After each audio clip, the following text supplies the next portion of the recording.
बच्चा जमीन पर लेटा हुआ है, चिल्ला रहा है, माँ कुछ भी कह रही है, उस पर कोई असर नहीं हो रहा। और आसपास जितने भी लोग खड़े हैं वो सब देख रहे हैं, जज कर रहे हैं।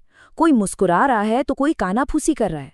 और उस एक पल में आप, चाहे माँ हो या पिता, अंदर से बस टूट जाते हैं।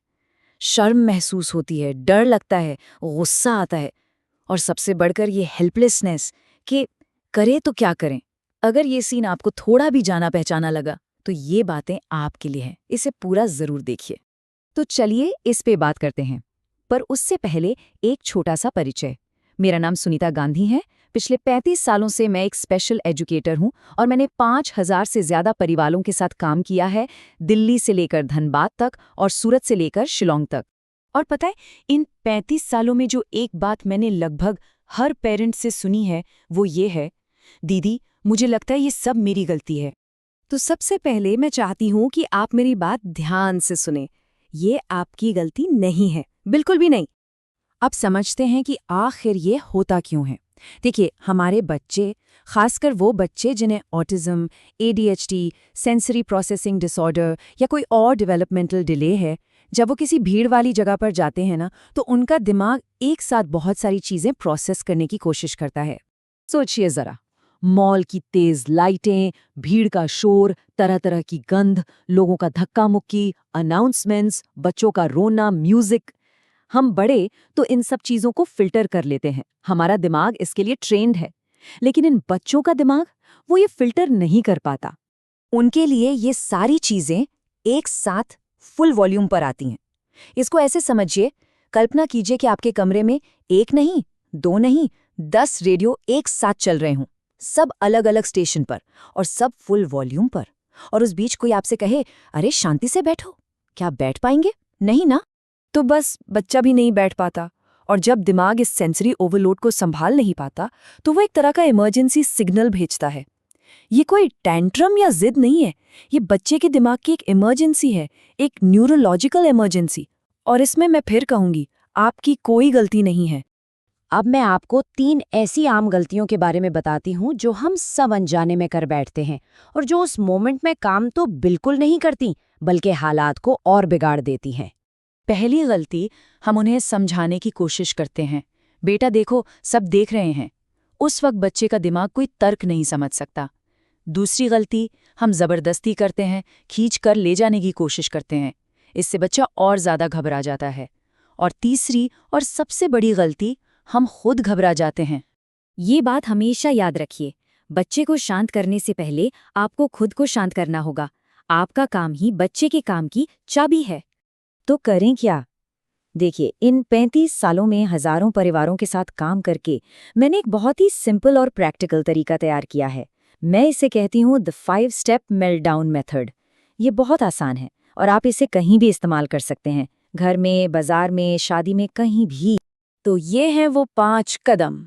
पहला, खुद को 10 सेकंड दीजिए। दूसरा, बात करना बंद कर दीजिए। तीसरा, प्यार से माहौल बदलिए।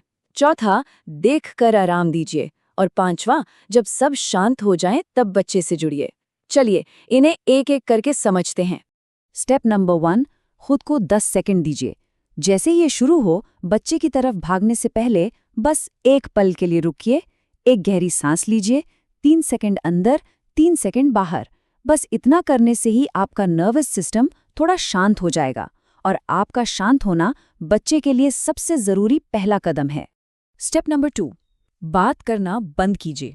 बिल्कुल चुप। उस पल में चुप्पी ही सबसे बड़ी थेरेपी है। कोई लेक्चर नहीं, कोई सवाल नहीं, कोई धमकी नहीं।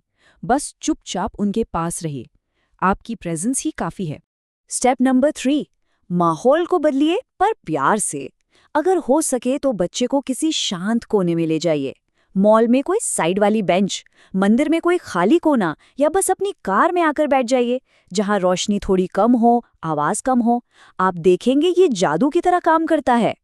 Step number 4, physical comfort. पर पहले बच्चे को देखिए। हर बच्चा अलग होता है ना?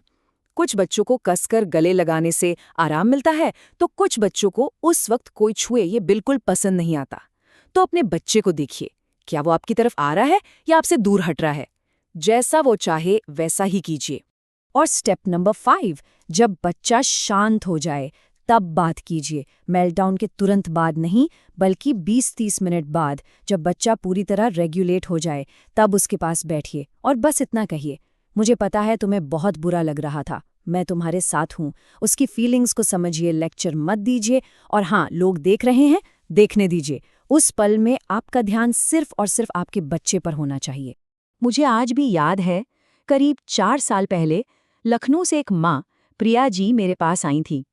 उनका 7 साल का बेटा था, आर्यन, जिसे ऑटिज्म था। उन्होंने बताया कि कैसे एक शादी में डीजे की तेज आवाज से आर्यन का मेल्ट डाउन हो गया। वो जमीन पर लेट गया, चिल्लाने लगा, और प्रिया जी वो वहीं जम गईं, घबरा गईं। मैंने उन्हें यही 5 स्टेप मेथड सिखाया, और आपको यकीन नहीं होगा, अगले 3 महीनों में आर्यन के मेल्ट डाउन्स लगभग आधे हो गए। प्रिया जी ने मुझे फोन करके कहा, दीदी, अब मुझे उन पलों से डर नहीं लगता, अब मुझे पता है कि मुझे क्या करना है, और बस यही कॉन्फिडेंस मैं आप सबके लिए चाहती हूँ।